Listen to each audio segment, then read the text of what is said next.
नमस्कार, न्यूज के इकलौते फैमिली शो न्यूज की पाठशाला में आप सभी का बहुत स्वागत। मैं हूं सुशांत सिन्हा।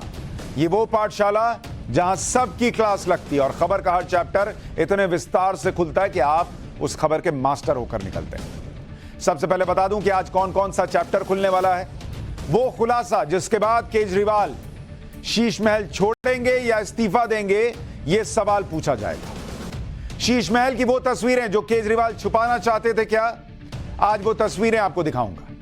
केजरीवाल गार्डन देखकर लोग क्यों मुगलों का जो गार्डन होता था वो भूल जाएंगे, आज इसके बारे में आपको बताऊंगा।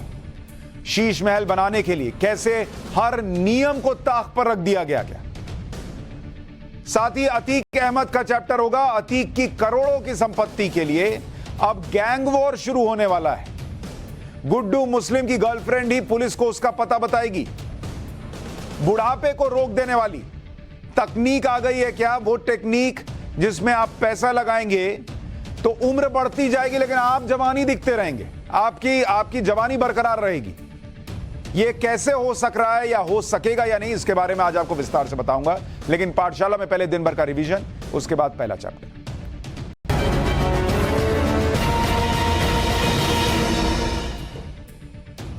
कांग्रेस के राष्ट्रीय अध्यक्ष मल्लिकार्जुन खड़गे के बाद अब उनके बेटे प्रियांक खड़गे ने प्रधानमंत्री नरेंद्र मोदी पर विवादास्पद बयान दिया है। प्रियांक खड़गे ने कर्नाटक में एक चुनावी रैली के दौरान पीएम मोदी की तरफ इशारा करते हुए कहा कि अगर घर का बेटा नालायक हो तो घर कैसे चलेगा। इससे पहले मल्लिकार्जुन खड़गे ने पीएम मोदी की तुलना जहरीले सांप से की थी। यूपी के गाजीपुर से बीएसपी से सांसद और माफिया मुख्तार अंसारी के बड़े भाई अफजाल अंसारी की संसद सदस्यता रद्द हो गई। एक दिन पहले गाजीपुर की एमपी एमएलए कोर्ट ने गैंगस्टर एक्ट के केस में अफजाल को 4 साल की सजा सुनाई, जिसके बाद आज लोकसभा सचिवालय ने अफजाल अंसारी की लोकसभा सदस्यता रद्द करने का नोटिफिकेशन जारी कर दिया। कर्नाटक में जीत के लिए बीजेपी ने आज अपना विजन डॉक्यूमेंट जारी कर दिया है। बीजेपी ने कर्नाटक में यूनिफॉर्म सिविल कोड लागू करने का वादा किया। बीजेपी के विजन डॉक्यूमेंट में गरीबों और किसानों के लिए शामिल 10 बड़े वादों में बीपीएल परिवारों को हर साल 3 गैस सिलेंडर फ्री में देने का वादा भी है। बिहार के बाहुबली नेता आनंद मोहन की समय से पहले जेल से रिहाई का मामला अब सुप्रीम कोर्ट पहुंच गया है। मृतक आईएएस कृष्णैया की पत्नी ने सुप्रीम कोर्ट में याचिका देकर रिहाई का विरोध किया है। सुप्रीम कोर्ट याचिका पर सुनवाई के लिए तैयार हो गया है। 8 मई को सुनवाई होगी। साल 1994 में आईएएस कृष्णैया की हत्या हो गई थी और इसी अपराध में आनंद मोहन को दोषी ठहराया गया था, जिसकी वो सजा भुगत रहा था। नए वित्त वर्ष के पहले महीने यानी अप्रैल में जीएसटी कलेक्शन ने पिछले सारे रिकॉर्ड तोड़ दिए। केंद्र सरकार की तरफ से जारी आंकड़ों के मुताबिक अप्रैल में जीएसटी कलेक्शन 1,87,000 करोड़ रुपए से अधिक रहा है, जो पिछले साल के अप्रैल के मुकाबले 12% ज्यादा है। प्रधानमंत्री मोदी ने इसे देश की इकोनॉमी के लिए बड़ी खबर बताया है। मौसम खराब होने की वजह से उत्तराखंड में 4 धाम यात्रा रोक दी गई है। केदारनाथ और बद्रीनाथ में लगातार हो रही भारी बारिश और बर्फबारी की वजह से कई जगह रास्ते बंद हो गए। 4 धाम यात्रा के लिए पहुंचे सैकड़ों श्रद्धालुओं को श्रीनगर में रोका गया। श्रद्धालुओं से मौसम साफ होने के बाद ही आगे यात्रा जारी रखने की अपील की जा रही है। जब से हमने ऑपरेशन शीश महल देश को दिखाया और केजरीवाल के बंगले का सच बताया, तब से हर कोई यह सुनना चाहता है कि केजरीवाल इस पर क्या जवाब दे।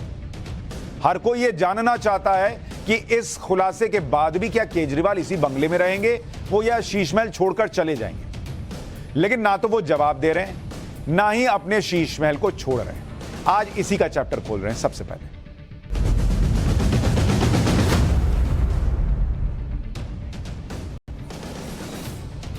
आज हम वो खुलासा करेंगे जो केजरीवाल को न सिर्फ बोलने पर मजबूर कर देगा, न सिर्फ बंगला छोड़ने पर मजबूर करेगा, बल्कि इस खुलासे से यह सवाल भी उठेगा कि क्या अरविंद केजरीवाल को अब इस्तीफा दे देना चाहिए। क्योंकि बहुत बात सिर्फ नैतिकता की बची ही नहीं है। बात सिर्फ 45 करोड़ रुपए के शीश महल की सजावट की नहीं है। बात जो है बहुत आगे चली गई। दिल्ली के करीब 2 करोड़ लोगों की बात है भाई, जो केजरीवाल को 2 बार से बम्पर जीत दिला रहे हैं। ऐसी कोई छोटी मोटी जीत नहीं मिल रही, बड़ी जीत मिल रही है। क्योंकि लोगों को लगता है भाई आम आदमी के नेता हैं, लेकिन ये आम आदमी के नेता क्या कर रहे हैं आप सुनेंगे तो आपके मन में भी आएगा कि भाई ये कैसे इस कुर्सी पर बैठे।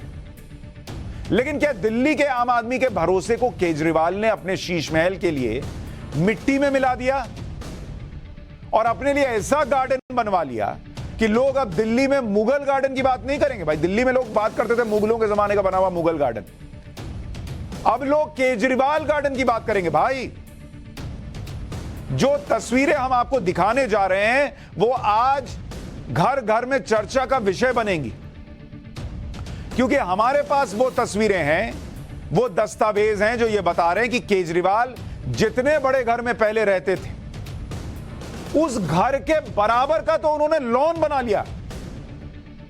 आप सोच सकते हैं कोई मुख्यमंत्री छोटे मोटे घर में तो रहता नहीं, जितना बड़ा घर था उससे कहीं बड़ा तो शीश महल बनाया, वो अभी बताऊंगा, लेकिन जितना बड़ा घर था लगभग उतना बड़ा उन्होंने अपना गार्डन बना लिया, लॉन बना लिया।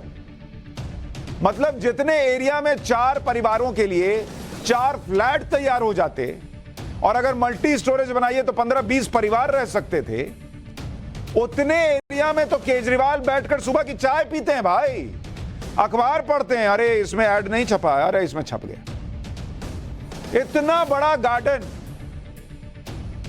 केजरीवाल के बंगले की हम हफ्ते भर से पड़ताल कर रहे हैं और इसी पड़ताल में हमें कुछ विस्फोटक तस्वीरें मिली हैं। ये वो तस्वीरें हैं जिन्हें पूरे देश से, पूरी दिल्ली से छुपा कर रखा गया था। ये वो तस्वीरें हैं जो केजरीवाल नहीं चाहते थे कि सामने आए। ये वो तस्वीरें हैं जिनसे पता चलता है कि अरविंद केजरीवाल ने नए घर को बनवाकर गृह प्रवेश भी कर लिया और दिल्ली को कानों कान खबर नहीं होने दी। ऐसे तो हर बात में कहते हैं मैं आपका बेटा हूं, मैं आपका बेटा हूं। बेटा कब शीश महल में शिफ्ट हो गया, कब गृह प्रवेश कर लिया, दिल्ली के लोगों को पता ही नहीं चला और पता भी नहीं चलता अगर ऑपरेशन शीश महल सामने नहीं आता। केजरीवाल के सरकारी आवास की 2 सैटेलाइट इमेजेस आपको दिखाता हूं, जरा देखिए, यहां डालिए तस्वीरें। आज देश देखे कि अरविंद केजरीवाल जी जो कहते आए कि मैं तो बंगला नहीं लूंगा जी, उन्होंने क्या ही नहीं कर दिया। ये आप पुराने घर की तस्वीरें देख रहे हैं, इसको देखिए, ये जो आपको काला काला सा हिस्सा दिख रहा है, ये दिखाइए, ये पुराना घर है जिसमें अरविंद केजरीवाल रहा करते थे। और आज की डेट में अगर आप देखेंगे, ये जो हिस्सा आप देख रहे हैं ये शीश महल है और इस शीश महल के आगे ये जो हरी घास और यहां जो गाड़ियां पार्क आप देख रहे हैं, जरा जूम करके दिखाइए, ये वो हिस्सा है जहां कभी अरविंद केजरीवाल का पुराना घर होता था। तो जितने में पुराना घर होता था उतने में तो उन्होंने गार्डन बना लिया भाई, और वो भी तब जब ये गार्डन ऑलरेडी मौजूद था। और यहां जो पुराना घर था उसके पीछे सारा जंगल वंगल काट के, पेड़ काट के इन्होंने नया शीश महल खड़ा कर लिया। ये है अरविंद केजरीवाल के शीश महल की सच्चाई। लोग घर तोड़कर नया घर बनाते हैं, इनके अंदर नए बंगले का या पुराने बंगले का इतना मोह था या बातें बाहर नहीं आने देनी थी, जो भी था, अब तो वही बता सकते हैं कि नया घर जो है वो पहले बना, फिर उसके बाद पुराना घर टूटा। 2016 में एक छोटी सी इमारत दिख रही, छोटी, इतनी भी छोटी नहीं है, मतलब सीएम के हिसाब से कह रहा हूं, और इसके आसपास आपको ये पीछे देखिए, पीछे बहुत सारे पेड़ का हिस्सा दिख रहा है। यही पेड़ वाला हिस्सा जो है काट के यहां शीश महल बना और आगे का हिस्सा गार्डन बना दिया गया। ये इस वक्त आपको बता रहा है कि अरविंद केजरीवाल ने शीश महल के लिए क्या न क्या किया है। अब मैं आपको दूसरी तस्वीर भी दिखाता हूं, जरा देखते जाइए। ये आपने देखी, अब जरा दूसरी सैटेलाइट इमेज डालिए। जो 2016 की बिल्डिंग थी वो गायब हो जाती है और केजरीवाल का जो नया शीश महल है वो निकल कर आ जाता है और उसकी जगह, ये पुराने घर की जगह, यहां पर आप देख रहे हैं नया लॉन आ गया। पुरानी बिल्डिंग यहां पर थी, ये गायब हो गई, नई बिल्डिंग यहां आ गई, नया लॉन यहां पर आ गया और ये पीछे के सारे पेड़ गायब हो गए, गायब, सारे पेड़ गायब, वहां शीश महल आ गया। यानी जितने एरिया में केजरीवाल पहले रहते थे उतने एरिया में ऐसा लॉन बना दिया जहां केजरीवाल सुबह बैठकर चाय पीते होंगे, अखबार पढ़ते होंगे, नवभारत तो बिल्कुल नहीं देखते होंगे। लेकिन यह देखने के बाद देश चर्चा करेगा कि बहुत छोड़ो मुगल गार्डन, केजरीवाल गार्डन देखने चलते हैं। मैं तो बार बार कह रहा हूं, केजरीवाल जी अपने घर में अगर टिकट लगा दें 8 लाख का पर्दा दिखाने का, 4 लाख का कमोड दिखाने का और अब ये केजरीवाल गार्डन दिखाने का, तो कितना पैसा वापस आ जाएगा जो जनता का गया है इसमें रेनोवेशन के नाम पर। आज जहां केजरीवाल जी का शीश महल खड़ा है, वहां 2017 से लेकर 2023 के बीच क्या हुआ वो आपको एक एक तस्वीर दिखाऊंगा। लेकिन हमने अभी तक आपको जो तस्वीरें दिखाई हैं उससे वो सच सामने आया जो सच आम आदमी पार्टी के दावों से अलग है। आम आदमी पार्टी की तरफ से यह सफाई दी गई थी, आपको याद होगा कि अरविंद केजरीवाल जिस बंगले में रहते थे जी, वो बंगला इतना पुराना हो गया, क्या ही करते, 3 बार छत टूट गई थी, इसलिए पुराने मकान को तोड़कर नया बनाना पड़ा। सुनिए आम आदमी पार्टी के सांसद राघव चड्ढा ने कुछ दिन पहले हमारे ही चैनल पर क्या कहा था, फिर आगे की बात बताता हूं।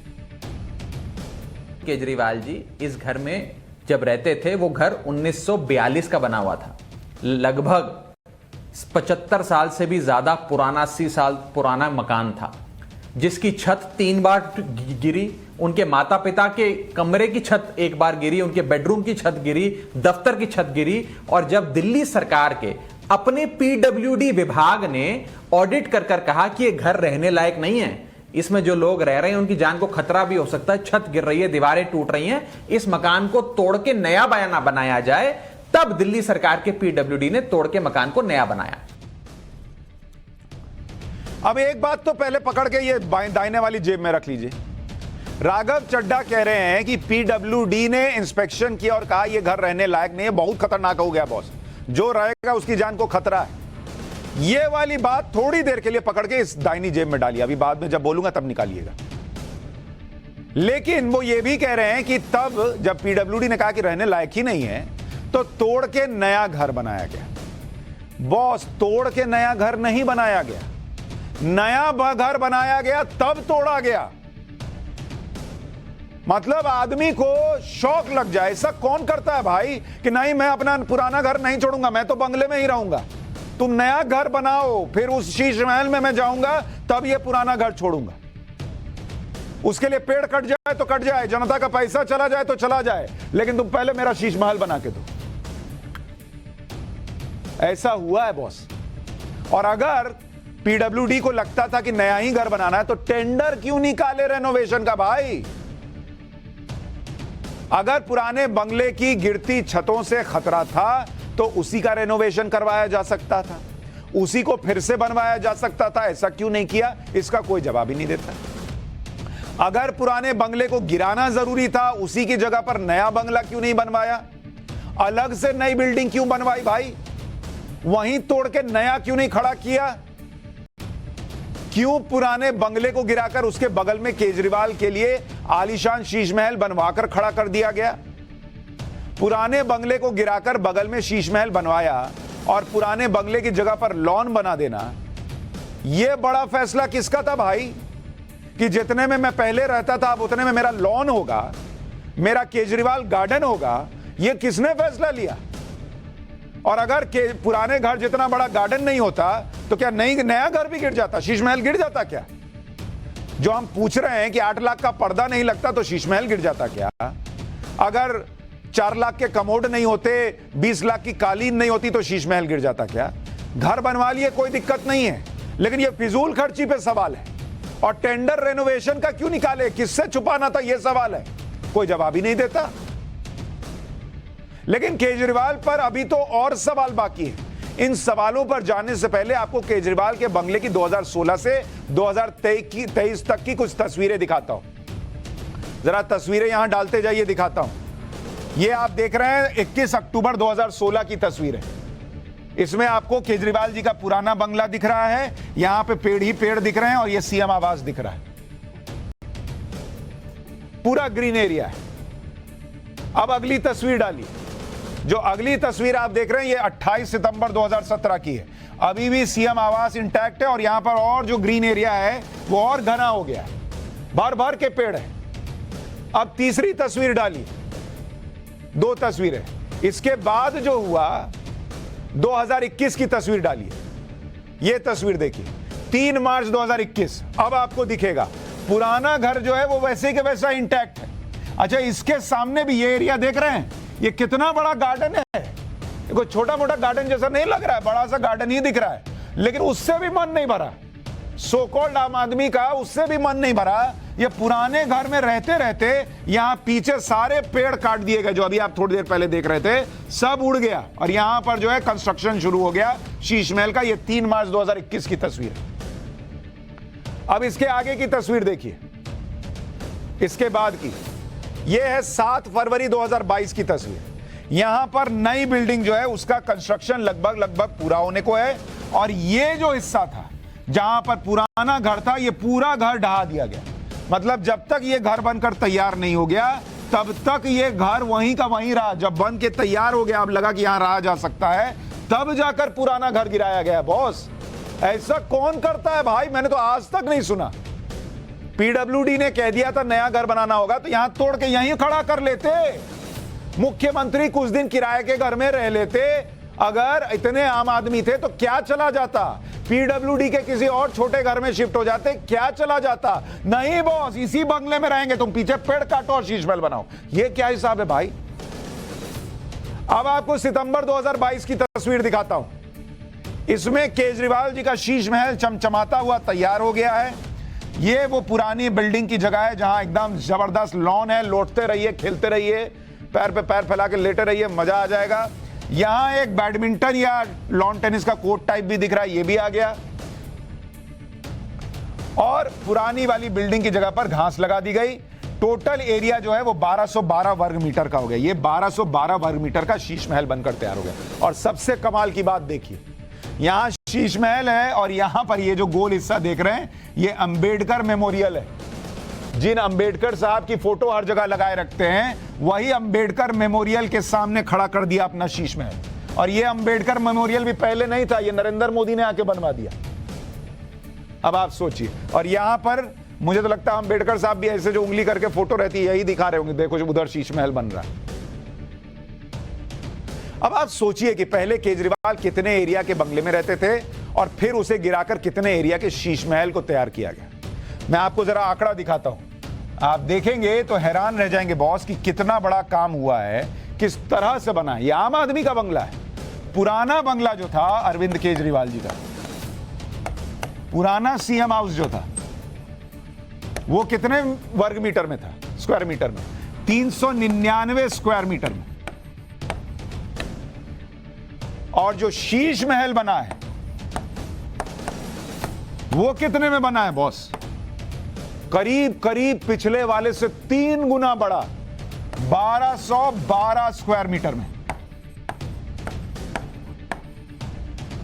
तो क्या यह भी बोल दिया था पीडब्ल्यूडी विभाग ने कि भाई करीब 400 स्क्वायर मीटर का घर अगर 1200 स्क्वायर मीटर के शीश महल में नहीं कन्वर्ट करोगे तो शीश महल भी गिर जाएगा?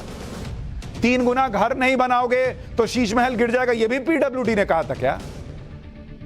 अगर पुराने घर के बराबर सोचिए, लगभग इतने एरिया में 400 स्क्वायर मीटर में, इसी के आसपास का एरिया रहा होगा थोड़ा ऊपर नीचे, अगर इतना बड़ा केजरीवाल गार्डन नहीं बनेगा तो घर गिर जाएगा क्या? लेकिन बॉस कौन पूछने वाला है? करते जाओ। अभी तो दिखाऊंगा डॉक्यूमेंट्स कि क्या क्या नहीं हुआ है, कैसे नियमों को ताक पर रख दिया गया। अब यहां जो सबसे अहम बात यह है कि दिल्ली में सीएम का पुराना बंगला मिट्टी में मिल गया और बगल में आलीशान बंगला बनवा दिया गया। लेकिन दिल्ली में किसी को इसकी भनक तक लगने नहीं दी, क्योंकि केजरीवाल के पुराने बंगले के कमजोर होने की खबरें तो आई और मीडिया में छपी, लेकिन नई बिल्डिंग बनने के बारे में किसी को ज्यादा पता नहीं चला। अगर टाइम्स नाउ न भारत खुलासा न करता तो केजरीवाल के शीश महल के बारे में दिल्ली और देश में लोगों को पता तक न चल पाता। इस बात का ढिंडोरा तो पीटा गया कि दिल्ली के सीएम जर्जर बंगले में रहते हैं, लेकिन यह बात किसी को नहीं बताई गई कि बंगला गिराकर आलीशान बंगला बनवा रहे हैं। अब आप यह देखिए कि जब आम आदमी पार्टी ने शीश महल पर सवाल पूछा गया उनसे, तो उन्होंने यही पुराना वीडियो दिखाना शुरू किया कि पुराने बंगले की छत जो है वो टूट रही थी। आपको इससे जुड़ी हुई कई तस्वीरें सोशल मीडिया पर मिल जाएंगी, जिससे केजरीवाल जी की पार्टी और उनके समर्थक ये प्रचार करते थे कि केजरीवाल जी तो बहुत जर्जर मकान में रहते थे और ये कभी भी गिर सकता था। लेकिन एक भी तस्वीर ऐसी नहीं मिलेगी जिसमें यह बताया जा रहा हो कि केजरीवाल आलीशान शीश महल बनवा रहे थे और पुराने बंगले को तोड़कर लॉन बनवा लिया। यह आपको कहीं नहीं मिलेगा। इसके लिए आपको नवभारत देखना पड़ता है। यह सब जगह फैला दिया गया। लेकिन अभी थोड़ी देर पहले मैंने आपसे कहा था कि यहां दाहिनी जेब में एक पर्ची रखी, उस पर्ची को निकालिए। उसमें आपने क्या लिखा था? राघव चड्ढा जी का बयान था, जिसमें वो कह रहे थे कि पीडब्ल्यूडी ने कहा कि केजरीवाल जी जिस बंगले में रह रहे हैं वो इतना खतरनाक है कि कोई रहेगा तो बड़ा हादसा हो सकता है। मतलब माहौल यह बनाया गया कि सीएम आवास बहुत कमजोर था और इसी आधार पर शीश महल में लगे 45 करोड़ को जस्टिफाई किया जा रहा था। लेकिन दिल्ली की जनता को केजरीवाल जी से जवाब चाहिए कि जब पुराना बंगला इतना कमजोर और जर्जर हो गया था कि पीडब्ल्यूडी को लगता था कि इसमें जो रहेगा वो तो खतरे में है, तो फिर अरविंद केजरीवाल पुराना बंगला छोड़कर दूसरी जगह क्यों नहीं गए? अगर दूसरी जगह नहीं गए तो क्या पुराना बंगला कमजोर और जर्जर होने की बात कहना सिर्फ शीश महल बनवाने का बहाना था? क्योंकि बॉस, अभी मैंने आपको दिखाया, जब तक शीश महल बनकर तैयार नहीं हुआ, करीब 2 साल जब तक शीश महल बना, तब तक केजरीवाल जी उसी पुराने बंगले में रहे जो राघव चड्ढा जी के मुताबिक पीडब्ल्यूडी को इतना खतरनाक लगा कि उन्होंने कहा कि नहीं नहीं बॉस, शीश महल बनवाइए, नहीं तो रह नहीं पाएंगे, यहां हादसा हो जाएगा आपके साथ। तो बॉस 2 साल कैसे रह लिए आप? इतना खतरनाक था तो कहीं और जाकर किराए में रहते और इधर नया घर बनने देते। 2 साल उसी सो कॉल्ड बहुत खतरनाक घर में रह लिया और उसके बाद शीश महल में शिफ्ट हो गए। बड़ा जबरदस्त खतरनाक था मूड के हिसाब से। लोग तो इसी बात से पहले भी हैरान थे कि जब इतना कमजोर मकान है तो केजरीवाल जी उसमें रह कैसे रहे थे। आप दिल्ली के पूर्व मुख्य सचिव उमेश सहगल को सुनिए, उन्होंने जर्जर मकान वाली थ्योरी पर क्या कहा था। The point is, if the earlier building was already dangerous and the roof was falling off, etc., how is it that another story could be added to it? How could another floor be added? If it was designed for a single story building, what about the foundations? There must have been some technical reason for it. And let us not forget that I don't think the Chief Minister has moved out during all this. In the last 2 years he was living there. So during the period he was living there and the building is said to be dangerous, how was another floor built on it? So I think engineers have to answer this. आज जो खुलासा नवभारत कर रहा है उसके बाद लोगों को समझ में आएगा कि भाई उस पर नया फ्लोर नहीं बना, उसके पीछे नया शीश महल बना है। सहगल साहब तो बेचारे सोच रहे थे कि अगर जर्जर बिल्डिंग थी तो उस पर नया फ्लोर बना के ये शीश महल कैसे दिख रहा है, या जब बन रहा था तब मुख्यमंत्री कहां रहे, उनके दिमाग में ही नहीं आ रहा। कोई सोच ही नहीं पा रहा कि मुख्यमंत्री उसी बंगले में रह रहे होंगे और पीछे पेड़ काट के नया शीश महल बन रहा होगा। तभी ना पूछ रहे हैं कि मुख्यमंत्री तब रहे कहां, किसी को पता ही नहीं। किसी ने पिछले 2 साल में यह नहीं सुना कि केजरीवाल ने अपना बंगला खाली कर दिया क्योंकि उनके बंगले में रेनोवेशन चल रहा है। क्योंकि अगस्त 2020 में कहा गया कि बंगले की छत गिर रही है और 2 साल तक अरविंद केजरीवाल उसी में रह रहे हैं। नया बंगला अक्टूबर 2020 में बनना शुरू हुआ। जब तक यह बनकर तैयार नहीं हुआ तब तक केजरीवाल पुराने बंगले में ही रह रहे थे। यानी यह दावा सरासर खोखला दिखता है कि बंगला इतना खतरनाक था कि उसमें रहा ही नहीं जा सकता था। सवाल यह भी उठता है कि क्या पहले से ही प्लानिंग थी कि पुराने बंगले को गिराकर केजरीवाल के लिए नया आलीशान शीश महल बनवाया जाए? क्योंकि अगर ऐसा नहीं होता तो फिर पुराने बंगले को जर्जर बताने वाली बातें क्यों की जाती? पुराना बंगला जर्जर बताने के बावजूद केजरीवाल ने शीश महल बनने तक पुराने बंगले में ही रुकने का रिस्क क्यों लिया? या तो वो पब्लिक से बात छुपाना चाहते थे कि पुराने बंगले को गिराकर केजरीवाल जी नया बंगला बनवा रहे हैं। क्योंकि इस बात को समझिए, अगर केजरीवाल पुराना बंगला खाली करते और नया बंगला बनने तक कहीं और शिफ्ट होते तो हर जगह चर्चा हो जाती कि ओ, इसका मतलब नया बंगला बन रहा है। अभी तो देश में लोगों को ऑपरेशन शीश महल देखकर पता चला कि वो नया घर में शिफ्ट हुए हैं। अगर चर्चा होती तो यह पता चल जाता कि केजरीवाल अपने लिए पुराना बंगला गिराकर नया बंगला बनवा रहे हैं। फिर लोग कीमत भी पूछते, केजरीवाल जी से सवाल भी करते, जैसा कि आज टाइम्स नाउ नवभारत के खुलासों के बाद हो रहा है। इतना ही नहीं, कुछ जानकार ये भी कह रहे हैं कि अरविंद केजरीवाल जी तो जहां पर अपना नया घर बना लिए वहां नया घर बनाना भी नियमों का भयंकर उल्लंघन है, क्योंकि ये लुटियंस एरिया में आता है और इसीलिए शायद नया घर बना रहे हैं ये बताने की बजाय रेनोवेशन का टेंडर निकाला गया था। केजरीवाल ने पुराना बंगला गिराकर अपना शीश महल बनवा लिया और अब सवालों के जवाब नहीं दे रहे। लेकिन टाइम्स नाउ नवभारत के खुलासों के बीच कांग्रेस के नेता अजय माकन ने बड़ी बात कही। शहरी विकास मंत्री रहे हैं अजय माकन। उन्होंने कहा कि जिस इलाके में केजरीवाल का बंगला है वहां नई बिल्डिंग खड़ी कर देना ही मुमकिन नहीं है, और अगर नई बिल्डिंग खड़ी की गई तो वो कानूनी तौर पर सही नहीं है, वो गैर कानूनी है। सुनिए अजय माकन ने क्या कहा था। As a former urban development minister, and a former urban development minister who had prepared the master plan for Delhi.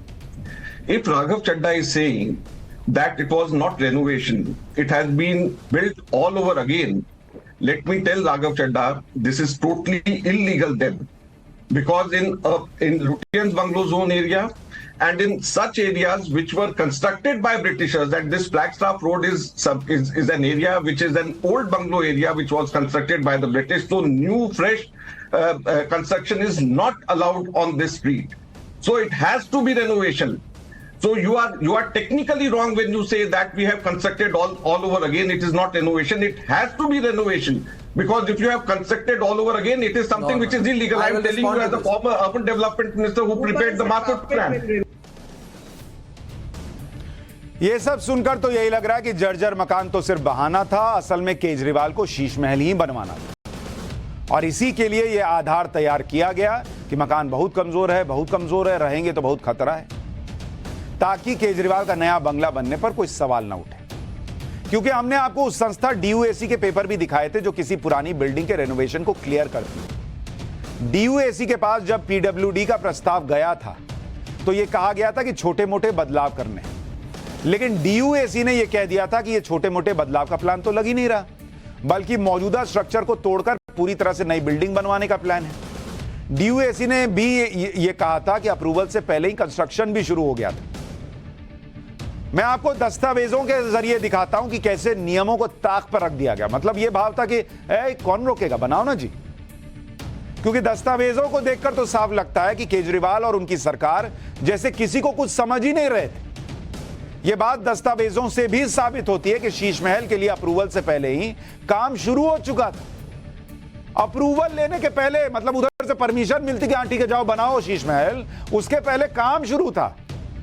मतलब पूरे सिस्टम को ठेंगे पे रखा गया कि देगा कैसे नहीं परमिशन, कैसे नहीं बनेगा केजरीवाल जी का शीश महल। DUAC ने 6 नवंबर 2020 को आपत्ति जताई और कहा था कि जिस रेनोवेशन का अप्रूवल मांगा जा रहा है वहां तो काम पहले से शुरू हो चुका है।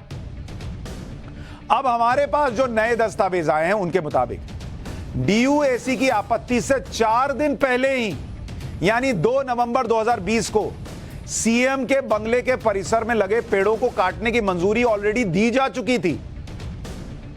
तो DUAC से परमिशन क्या मांग रहे थे भाई, जब तुमने पहले ही कह दिया था कि काटो पेड़ काटो। इस पर दिल्ली के वन एवं पर्यावरण मंत्री गोपाल राय के साइन है। हमारे पास डॉक्यूमेंट है बॉस, जो आप स्क्रीन पर देख रहे हैं। गोपाल राय ने 2 तारीख को साइन किया हुआ है। 6 तारीख को DUAC कह रहा है कि बॉस आप तो हमसे पूछे बिना पहले ही काम शुरू कर चुके हो। ये क्या है बॉस, सिस्टम का मजाक बना के छोड़ दिया गया है। परमिशन मिले ना मिले है, देखते हैं कौन रोकेगा, बनाओ काटो पेड़, ये हिसाब चल रहा है क्या।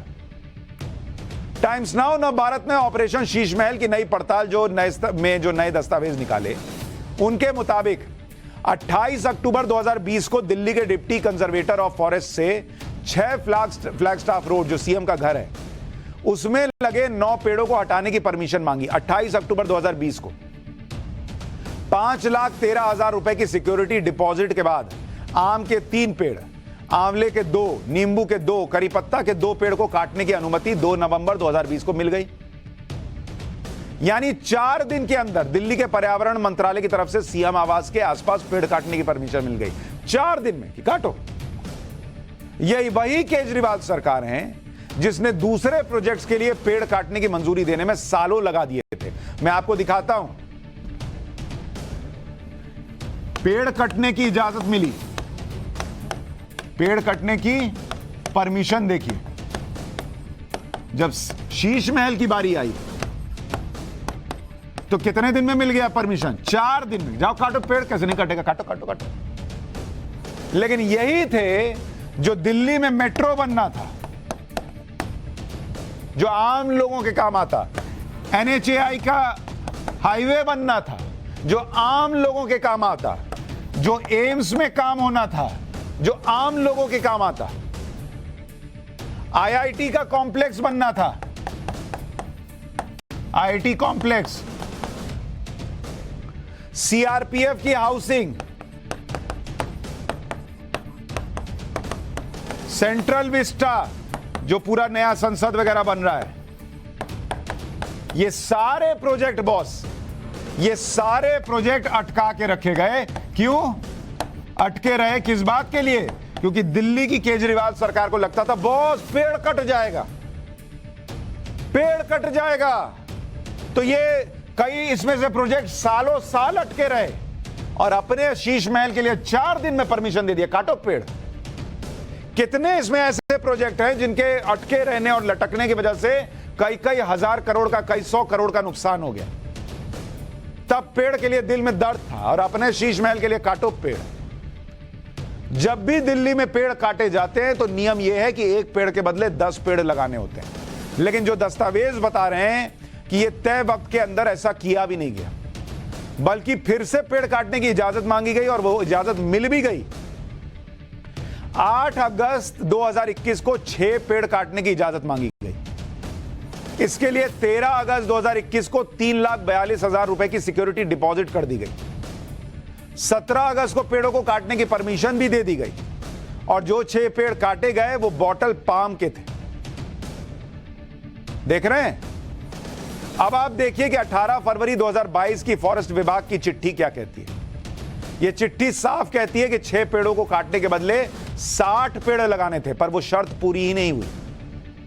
13 अप्रैल 2023 की फॉरेस्ट विभाग की चिट्ठी भी है जो कहती है 6 पेड़ों को काटने के बदले 60 पेड़ लगाने की शर्त भी केजरीवाल सरकार ने पूरी नहीं की। तो जो भाई साहब और उनकी सरकार जनता से जुड़े बड़े बड़े प्रोजेक्ट पेड़ ना काटो, पेड़ ना काटो के वजह से रोके रहे, उन्होंने 4 दिन में अपने प्रोजेक्ट के लिए पेड़ कटवा दिए और जो पेड़ लगाने थे उसके लिए कहा जा रहा है वो भी नहीं लगाए। यह है केजरीवाल जी का सिस्टम। केजरीवाल के शीश महल के लिए कैसे वन और पर्यावरण नियमों की धज्जियां उड़ाई गई, उसके कुछ और सबूत दस्तावेज में मिले। जिन पेड़ों को काटने की इजाजत मांगी उन्हें तो काटा ही गया। सीएम आवास के निर्माण में दूसरे पेड़ों को भी क्षति पहुंचा दी गई। 25 फरवरी 2022 को फॉरेस्ट विभाग ने अपने इंस्पेक्शन में साफ लिखा कि 6 पेड़ों को काटने की इजाजत मांगी गई, लेकिन 2 अशोक के पेड़, 1 नीम का पेड़ और अन्य पेड़ों को नुकसान पहुंचा। इसके बाद फॉरेस्ट विभाग ने 15 मार्च 2022 को ट्री ऑफिसर के सामने पीडब्ल्यूडी के एग्जीक्यूटिव इंजीनियर को पेश होने के लिए कहा, लेकिन यह 15 मार्च 2022 की फॉरेस्ट विभाग की अटेंडेंस शीट बताती है कि कोई ट्री ऑफिसर के सामने पेश ही नहीं हुआ। फॉरेस्ट विभाग ने 23 नवंबर 2022 को Delhi preservation of trees act 1994 के तहत एक और पेशी की तारीख दी, लेकिन फॉरेस्ट विभाग की अटेंडेंस रिपोर्ट बताती है कि किसी ने हाजिरी तक नहीं लगाई। बहुत जो लोग अप्रूवल मिलने के पहले काम शुरू कर दिए वो हाजिरी लगाएंगे पेड़ काटने पे। जिन्होंने आज तक पेड़ लगाने के बारे में कहा जा रहा है कि कुछ नहीं किया, वो पूरे पेड़ नहीं लगाए, वो हाजिरी लगाने जाएंगे। जिन्होंने पेड़ नहीं लगा रहे वो हाजिरी लगाएंगे। ये वही केजरीवाल है जो पर्यावरण के लिए पेड़ बचाने की कसमें खाते थे। अपने शीश महल के लिए पेड़ खुले में कटवा देने वाले केजरीवाल जी पहले क्या कहते थे, सुनिए। आज हम ये शपथ लेंगे और जो भी बोलेंगे हम पूरी कोशिश करेंगे इन बातों को अपने जीवन में ढालने की। तो मैं एक ट्रेंड बोलूँगा, आप लोग मेरे पीछे पीछे बोलेंगे। मैं पर्यावरण को हरा भरा रखने के लिए वृक्षारोपण करूँगा। आसपास के वातावरण स्वच्छ रखूँगा। मैं जूट या कागज के थैलों का उपयोग करूँगा। प्लास्टिक बैग का कतई प्रयोग नहीं करूँगा। इनका प्रयोग तभी करूँगा जब इनकी जरूरत हो। जरूरत ना होने पर बिजली को स्विच ऑफ करूँगा तथा पेयजल के नल को बंद रखूँगा। मैं वर्षा जल का संचयन कर इसका सदुपयोग करूँगा। समझ में नहीं आता आदमी हंसे या माथा पीटे। 2015 में कस्में खिलवा रहे हैं सबको खड़ा करके कि मैं पेड़ बचाऊंगा, और शीश महल के लिए पुराना बंगला न तोड़ना पड़े शीश महल में शिफ्ट होने के पहले, इसलिए पीछे पेड़ कटवा दिए। अगर कहीं शिफ्ट हो गए होते और पुराना बंगला तोड़ के नया शीश महल बना होता तो सारे पेड़ बच गए होते। लेकिन 2015 था, अब 2023 है। ऑपरेशन शीश महल पर हो रहे खुलासों के बाद आज पहली बार अरविंद केजरीवाल ने प्रेस कॉन्फ्रेंस भी की। उम्मीद थी कि केजरीवाल जी टाइम्स नाउ न भारत के सवालों के जवाब देंगे, लेकिन ऐसा कुछ नहीं हुआ। प्रेस कॉन्फ्रेंस के दौरान केजरीवाल की बॉडी लैंग्वेज भी सामान्य दिनों जैसी नहीं थी। वो थोड़े बेचैन भी दिख रहे थे। आप चेहरे पे देखिए, माथे पर चिंता की लकीरें दिख रही हैं। चेहरे पर वो खुशी, वो हंसी आ नहीं पा रही।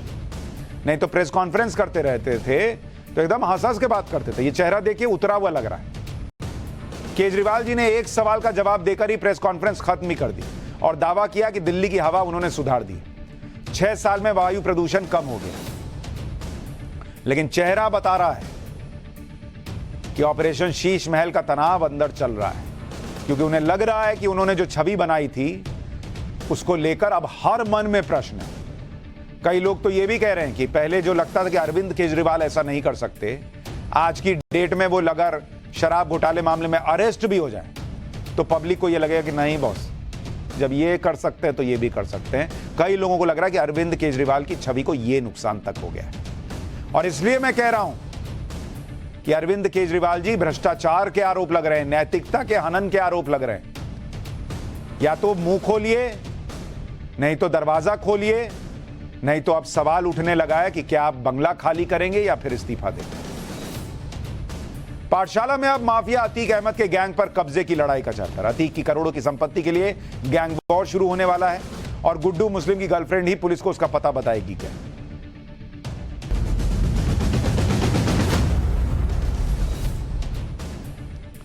माफिया अतीक अहमद के खात्मे के बाद रोज नए खुलासे हो रहे हैं। ताजा खुलासा यह हुआ है कि अतीक अहमद की काली कमाई से बनाई गई प्रॉपर्टी पर उसके गैंग के लोगों की नजर पड़ गई है। कहा जा रहा है कि अतीक की प्रॉपर्टी पर कब्जे के लिए अतीक के गैंग में ही गैंग वॉर हो सकता है। पिछले काफी दिनों से शाइस्ता को लेकर खबरें आ रही हैं कि वो अतीक की संपत्तियों को अपने नाम पर लिखवा रही है।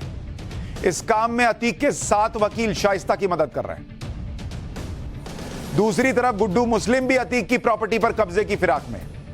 इसके अलावा अतीक को कुछ पुराने सहयोगी, जिनमें बिल्डर, रियल एस्टेट से जुड़े लोग हैं, वो भी अतीक की प्रॉपर्टी पर नजरें गड़ाए हुए। मैंने कहा ना, यह आदमी जो मरा है इसके पीछे की कहानी बहुत बड़ी है। और जो लोग कह रहे थे शाइस्ता आएगी जनाजे में, वो तो कहा जा रहा है कि प्रॉपर्टी अपने नाम करवा रही है। वो क्या ही आएंगी सामने। माफिया अतीक और उसका भाई अशरफ मिट्टी में मिल गया, जिसके बाद पुलिस को शक है कि अतीक की हजारों करोड़ की संपत्तियों को हथियाने के लिए अतीक के गुर्गों के बीच गैंग वॉर छिड़ सकती है, क्योंकि अतीक के 5 बेटों में असद एनकाउंटर में ढेर हो चुका है। जो 2 बेटे हैं उमर और अली, वो जेल में हैं। 2 नाबालिग बेटे बाल सुधार गृह में। ऐसे में पुलिस ने आशंका जताई है कि अतीक के गुर्गे अब उसके हजारों करोड़ के अवैध कारोबार पर कब्जा करने की फिराक में। पुलिस रिकॉर्ड के मुताबिक अतीक के IS 227 गैंग में 135 से ज्यादा बदमाश हैं। अतीक की मौत के बाद अतीक के इन गुर्गों ने अलग अलग गैंग बना लिए हैं और इन गैंग्स के बीच में कभी भी गैंग वॉर शुरू हो सकती है। इसलिए अतीक के गैंग से जुड़े बदमाशों की धरपकड़ तेज कर दी गई, जिसके तहत अतीक के वो गुर्गे पुलिस के रडार में हैं जो फिलहाल जमानत पर बाहर हैं और पिछले कई सालों से एक्टिव हैं। पुलिस के मुताबिक ये ऐसे शातिर बदमाश हैं जो मौका मिलने पर अपनी रणनीति बदलने से नहीं चूकते। अतीक अहमद ने अवैध वसूली और जमीनों पर कब्जा करके अकूत संपत्ति खड़ी कर ली थी, जिस पर अब उसके ही गुर्गों में कब्जा करने की होड़ मच गई।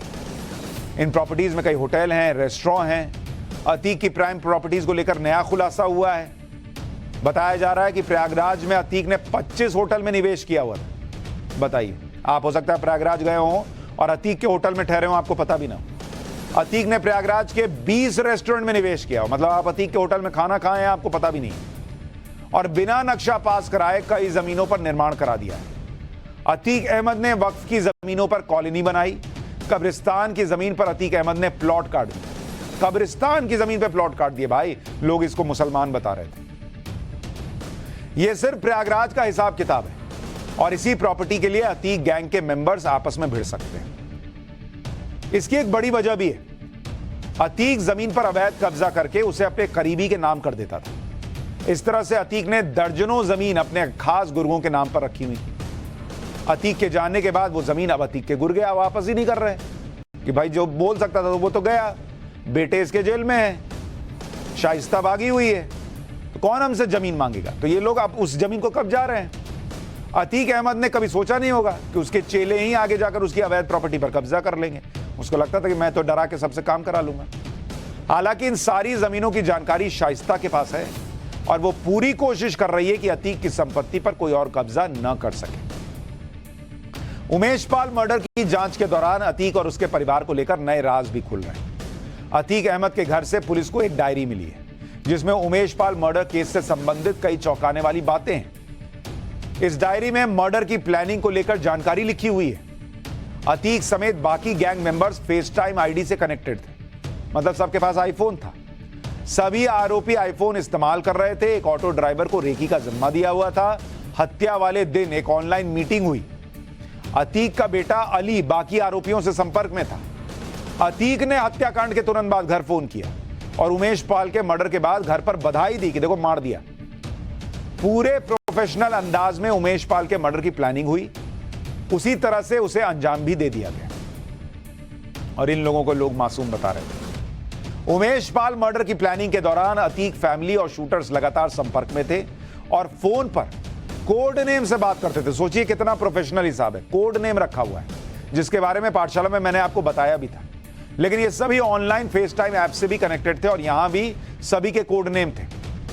जैसे अतीक अहमद का कोड नेम रखा हुआ था बड़े 006, अशरफ का कोड नेम था छोटे 007, अतीक के बेटे अली का कोड नेम था पतले 009, असद का कोड नाम था अंश यादव 00, गुड्डू मुस्लिम का कोड नेम था ठाकुर 008, उमेश पाल की रेकी करने वाले नियाज का कोड नेम था XYZZ1122, अतीक के शूटर अरमान का कोड नेम था बिहार टावर, अतीक के वकील सौलत हनीफ का कोड नेम एडवो 010 बताया जा रहा है।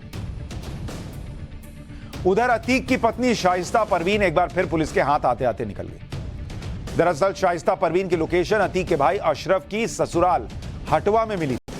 पुलिस ने इलाके की घेराबंदी की लेकिन शाइस्ता बचकर निकल गई। बताया जा रहा है कि पुलिस की टीम जब शाइस्ता को पकड़ने के लिए पहुंची तो बुर्का पहने महिलाओं की भीड़ जमा हो गई। मस्जिद से पुलिस की टीम के आने की अनाउंसमेंट हुई। सूत्रों के मुताबिक महिलाओं से घरों से बाहर निकलने की अपील की गई। इसी भीड़ का फायदा उठाकर शाइस्ता परवीन भागने में कामयाब हो गई। शाइस्ता की एक सहयोगी के बारे में भी खुलासा हुआ जिसका नाम लेडी डॉन मुंडी पासी कहा जा रहा है। दरअसल माफिया अतीक अहमद और उसके भाई अशरफ की हत्या के बाद भी उमेश पाल हत्याकांड में नामजद शाइस्ता परवीन फरार चल रही थी। शाइस्ता की क्राइम पार्टनर बताई जा रही है मुंडी पासी। पुलिस सोर्सेज के मुताबिक मुंडी पासी एक आपराधिक किस्म की महिला है और उस पर कई मुकदमे दर्ज हैं और फिलहाल वो जमानत पर है। हालांकि मुंडी पासी का कहना है कि उसके बारे में गलत जानकारी फैलाई जा रही है। मुंडी पासी ने खुद को बेगुनाह बताया। उल्टा वो तो कह रही कि अतीक अहमद जो है उसने उसके भाइयों की हत्या करवाई थी। चार भाई मेरे मारे गए, मेरे माँ बाप मर गए, भाई भी मर गए, मेरी भौजाई भी मर गई। चुनाव के पीरियड मरिया गिल धोखे से बुलाई शाइस्ता परवीन। ये महिलाओं भी थी। वो कहीं मुंडी चलना है। हम जब वहाँ देखे कि चुनाव का पीरियड है हम भाग आए। शाइस्ता कैसी औरत थी? गोरी से है, तगड़ी से। कैसा नेचर था उसका? हम आधे घंटे में क्या बता पाएंगे। कह रही है कि भाई मारे गए शाइस्ता परवीन या अतीक अहमद ने मरवाई? नहीं, मेरे भाई मारे गए हैं। मूलचंद पासी के पता कर लीजिएगा। अतीक अहमद मरवाए हैं। कौन मरवाए? अतीक अहमद। शाइस्ता के साथ साथ गुड्डू मुस्लिम भी पुलिस की गिरफ्त से अभी तक बचा हुआ है। यही दो पे प्रश्न है, शाइस्ता का है, गुड्डू मुस्लिम का है। शाइस्ता का है, गुड्डू मुस्लिम का है। गुड्डू मुस्लिम के बारे में कहा जा रहा है कि वो अतीक अहमद की लाइफस्टाइल से बहुत प्रभावित था। गुड्डू मुस्लिम भी अतीक की तरह ऐशो आराम, शान शौकत के साथ रहना चाहता था। गुड्डू ने अतीक के पैसों से अलग अलग बिजनेस में इन्वेस्ट भी किया हुआ था। इसके अलावा गुड्डू मुस्लिम की जिंदगी में कई महिलाएं भी थी कहा जा रहा है। गुड्डू मुस्लिम चकिया में महिला मित्र चांदनी के साथ रहता था। चांदनी का पति भी अतीक अहमद के लिए काम करता था। गुड्डू मुस्लिम और चांदनी का घर आसपास ही है। चांदनी की बहन सबीना के साथ भी गुड्डू के संबंध बताए जाते। फरारी के दौरान गुड्डू मुस्लिम ने चांदनी से बात भी की थी। चांदनी को फोन पर कहा था कि चिंता मत करो, वो ठीक है। अतीक की पत्नी शाइस्ता के अलावा पुलिस इस केस के सबसे बड़े किरदार बन चुके गुड्डू मुस्लिम की तलाश में जुटी हुई, जो पुलिस से बचने के लिए लगातार अपना लोकेशन बदल रहा है, अपना लुक बदल रहा है, अपने नाम बदल रहा है। अब खबर है कि गुड्डू मुस्लिम की ताजा लोकेशन गोवा में मिली है। सूत्रों की जानकारी के मुताबिक गोवा का गैंगस्टर अनवर शेख गुड्डू मुस्लिम की छिपने में मदद कर रहा है, जिसके बाद यूपी एसटीएफ की टीम ने अब गोवा में गुड्डू मुस्लिम की तलाश करने की तैयारी शुरू कर दी। इससे पहले गुड्डू मुस्लिम की आखिरी लोकेशन ओडिशा और छत्तीसगढ़ के बॉर्डर पर ट्रेस की गई थी। दरअसल गुड्डू मुस्लिम भेष बदलने में माहिर है। ऐसे में आशंका है कि पहचान छिपाने के लिए गुड्डू मुस्लिम ने अपनी मूंछें कटवा ली हो या फिर दाढ़ी बढ़ा ली हो। यह भी कहा जा रहा है कि वो नाम बदलकर हिंदू पहचान के साथ नए नए ठिकाने बदल रहा है। अब बताता हूं कि अब तक गुड्डू मुस्लिम की लोकेशन कहां कहां ट्रेस हुई है। देखिए कैसे भाग रहा है। उत्तर प्रदेश के झांसी, फिर मेरठ, वाराणसी, मुजफ्फरनगर, सुल्तानपुर के साथ गुड्डू मुस्लिम दिल्ली और राजस्थान के अजमेर, महाराष्ट्र के नासिक, पुणे और कर्नाटक भी भाग चुका है। वहां से कहा गया कि ओडिशा के बारगढ़ गया, पुरी में रुका, उसके बाद पश्चिम बंगाल के मुर्शिदाबाद होते हुए छत्तीसगढ़ चला गया और अब कहा जा रहा है कि गुड्डू मुस्लिम गोवा में छिपा हो सकता है। मतलब अगर आप देखेंगे कि गुड्डू मुस्लिम लगातार अपनी लोकेशन बदल रहा है, अगर ये लोकेशन जो है वो गुड्डू मुस्लिम की सही साबित होती है। अतीक अहमद का बेटा असद, जो अपने पिता का साम्राज्य संभालने के लिए बेताब था। असद के बारे में मैंने आपको बताया भी था कि कैसे उसे डॉन बनने की जल्दी थी। असद अपने चेहरे पे नहीं देख रहे, डॉन लिखे हुए, दिल बनाए हुए। लखनऊ में अपने फ्लैट पर लोगों की पिटाई करता था। अब इस तरह के काम करने के बाद पढ़ाई में किसका मन लगेगा? जब बाप ही डॉन है तो बेटा क्या पढ़ाई करता?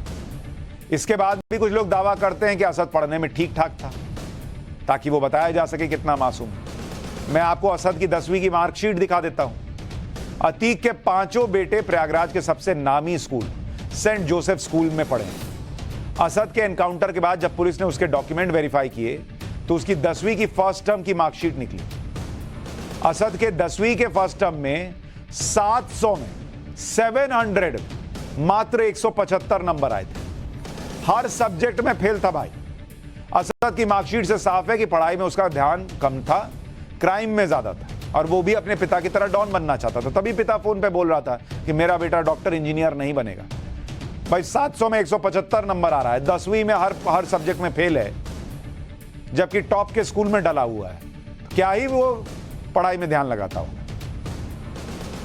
असद को किस सब्जेक्ट में कितने नंबर मिले थे वो भी सुन लीजिए। असद को 10वीं में जो नंबर मिले उसके मुताबिक अंग्रेजी में 28 नंबर आए थे, 28 फेल। हिंदी में असद को 21.5 नंबर आए थे, फेल। गणित में, थ्योरी में 1 नंबर आया था। ये भाई को कितनी गोली चलानी है याद रहता था, कितनी गोली भरनी है याद रहता था, बाप का पैसा कहां फंसा है, कहां से निकालना है, ये याद रहता था। मैथ्स में नंबर आया है 1। सोशल साइंस में 20 नंबर भी नहीं है। फिजिक्स की थ्योरी में तो असद को 0 आया है। केमिस्ट्री की थ्योरी में 4 नंबर मिले, जबकि इसकी सारी केमिस्ट्री जो है वो क्राइम के साथ बैठती थी। बायो में 10 नंबर आए हैं भाई के। ये तो इनका हिसाब था। लेकिन पिता जो है वो कब्रिस्तान में प्लॉट काट दे, वो जो है वक्फ की जमीन हड़प ले, फिर भी उसको लोग मुसलमान बता रहे हैं सेंटिमेंट जुटाने। और बेटा असद पढ़ाई में ध्यान ना भी हो, क्राइम में पूरा ध्यान हो, लेकिन मासूम था। पाठशाला में अब उस टेक्नोलॉजी का चैप्टर जो बुढ़ापा रोक देने के लिए तैयार हो रही है। यह ऐसी तकनीक है जिससे उम्र तो बढ़ेगी लेकिन चेहरे पे बुढ़ापा नहीं दिखेगा।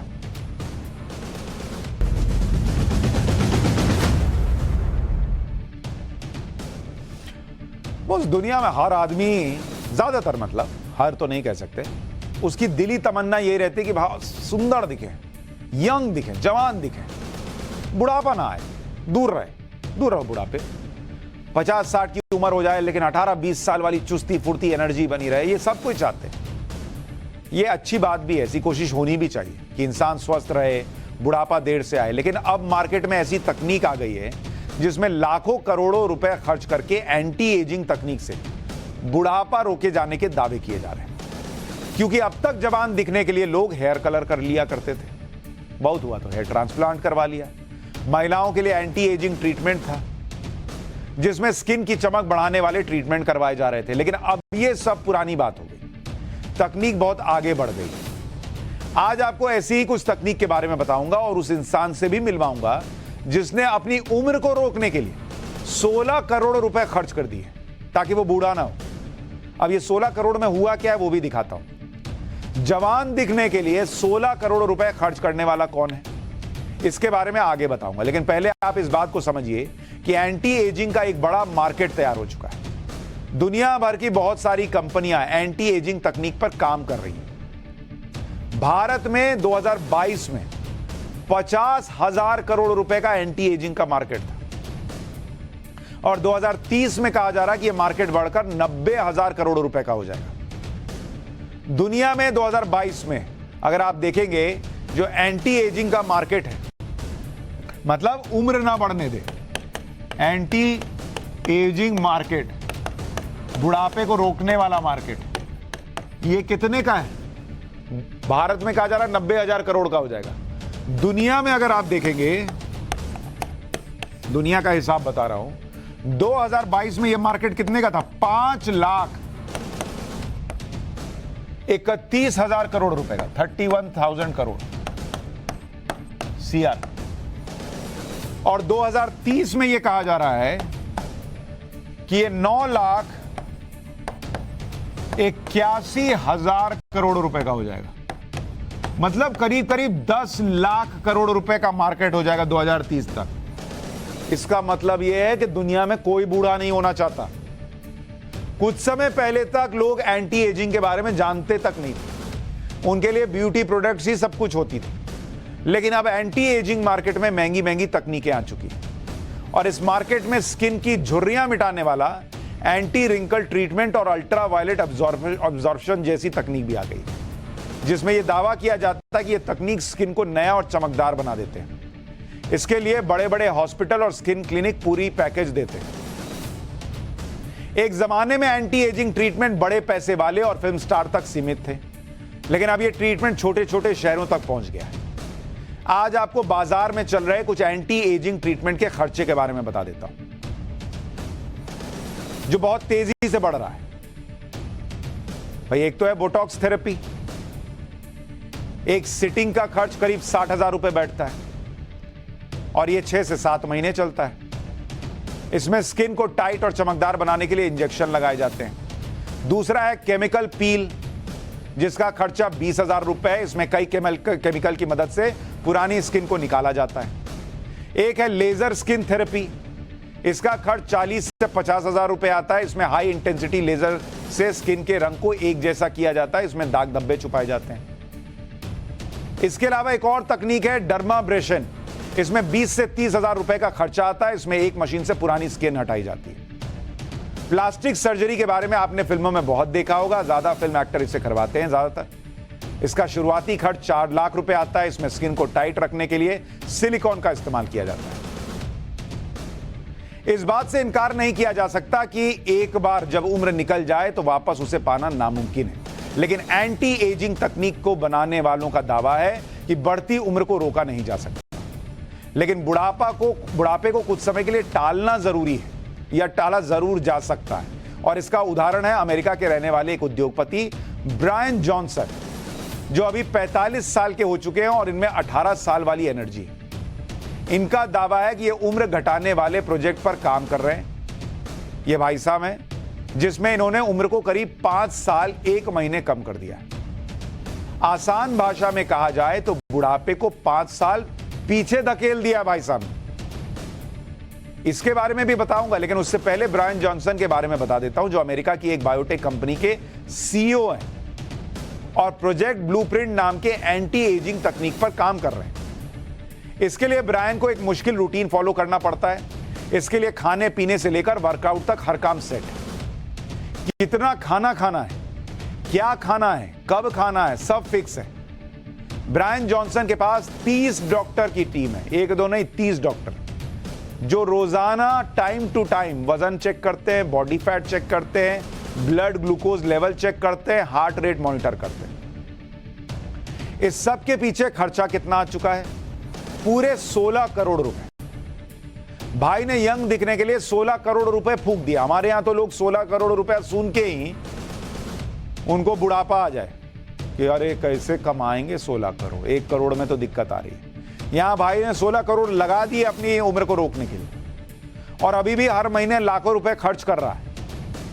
ब्रायन जॉनसन को देखकर अगर आपको लगता है कि 16 करोड़ रुपए खर्च करके आप भी आजीवन जवान रह सकते हैं, तो ऐसा नहीं है, क्योंकि 2017 में आई यूनिवर्सिटी ऑफ एरिजोना की एक स्टडी के मुताबिक उम्र के ढलने को नहीं रोका जा सकता।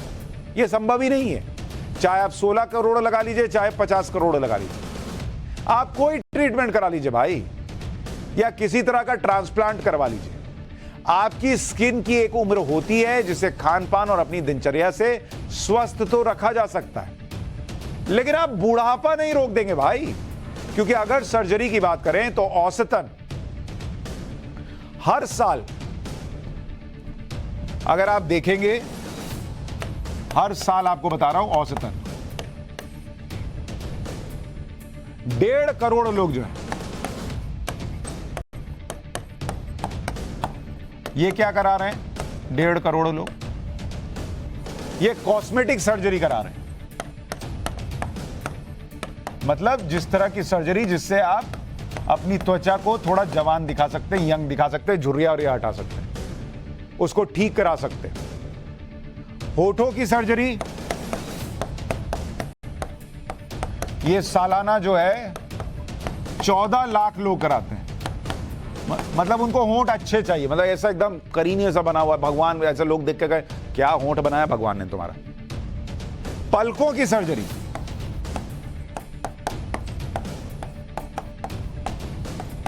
सालाना 13 लाख लोग कराते हैं। बॉस आप सोचिए, ये जो पलकें होती हैं इसकी भी 13 लाख लोग सर्जरी करा रहे हैं, तभी ना 10 लाख करोड़ का मार्केट होने जा रहा है। इसमें 30% लोगों को अलग तरह के साइड इफेक्ट भी हो जाते हैं, लेकिन फिर भी लोग करा रहे हैं। पर मैं आपसे ये जरूर कहूंगा कि कम से कम इतना ध्यान रखिए कि आप जब ये सब कर रहे हैं तो सेफ्टी मेजर्स देख लें। दूसरा, ये मान के ना कराएं कि आप जीवन भर जो है जवान रहें। जीवन भर जवान अगर कहीं से रहना भी है तो यहां से रहिए, खुश रहिए, अपने आप सब ठीक रहेगा। पाठशाला में